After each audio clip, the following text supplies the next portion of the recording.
Hello, Saints. We're looking in our Revelation series, chapter 17 this weekend, and chapter 18. Today we're going to take a look at 17. And it's interesting how it starts out because we talk about it as the story of the woman who rides the beast. But get this in the first verse. And one of the seven angels who had the seven bowls came and spoke with me, saying, "Come here, I'll show you the judgment of the great harlot, who sits on many waters." She's not just sitting on the beast. She sits on many waters. And we know what water is a symbol of people. In this case, it's more related to the Euphrates River. Remember, we talked about that. The Euphrates was representative of not just peoples or nations, but those who were against God's people. So the waters she's sitting on are the enemies of God. That's how it starts out. I do a presentation on it called "Who's That Woman?" I'm looking for a song to go with that, so if anybody has an idea, let me know. In the description, it goes on that she sits on these many waters, with whom the kings of the earth committed acts of immorality. That's false worship, fidelity to the false gods. And she's talking about the kings of the earth, those who dwell on the earth. Remember, they're unbelievers, those who dwell on the earth, and were made drunk with the wine of her immorality, not the blood of the saints.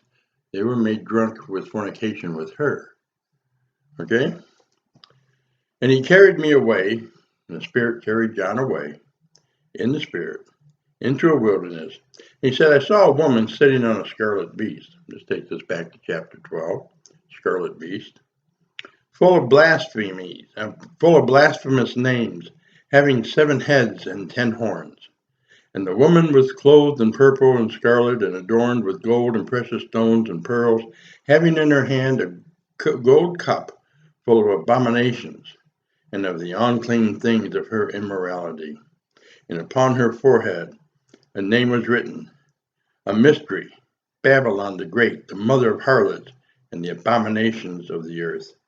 And I saw the woman drunk with the blood of the saints and with the blood of the witnesses of Jesus. And when I saw her, I wondered greatly. John kind of recognized her. This last part, when I saw her and wondered greatly, is I wondered. There was almost a repetition. It's an emphasis that he'd seen this person before. And this person he saw was back in chapter 12. She was clothed with the sun, standing on the moon with 12 stars upon her head. He saw her as the church pure, but now he sees her as the church playing the harlot. That's why he recognized her. Here in this chapter is a culmination of what the 6th plague is really all about. It's about the drying up of God's enemies and the preparing for the release of the saints when God comes back. This is a very important chapter. It's not just about a particular church that we all like to say it is. If that's all you concentrate on, you're going to miss the story about what's really going on here and how God is wrapping up the sin problem. This woman not only sits on many waters, rides the scarlet beast, but she also sits on many mountains. I know they want to say these are the 7 hills of Rome, but John doesn't use the word hills.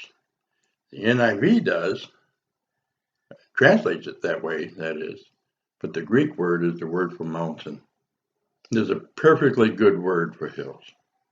This is not the 7 hills of Rome. These are the 7 mountains that she sits on, which were representative of countries, great nations that had opposed God's people over time. Stay with me through the series. Join us this weekend and learn more about the woman who rides the beast. Just who is that woman? Blessings.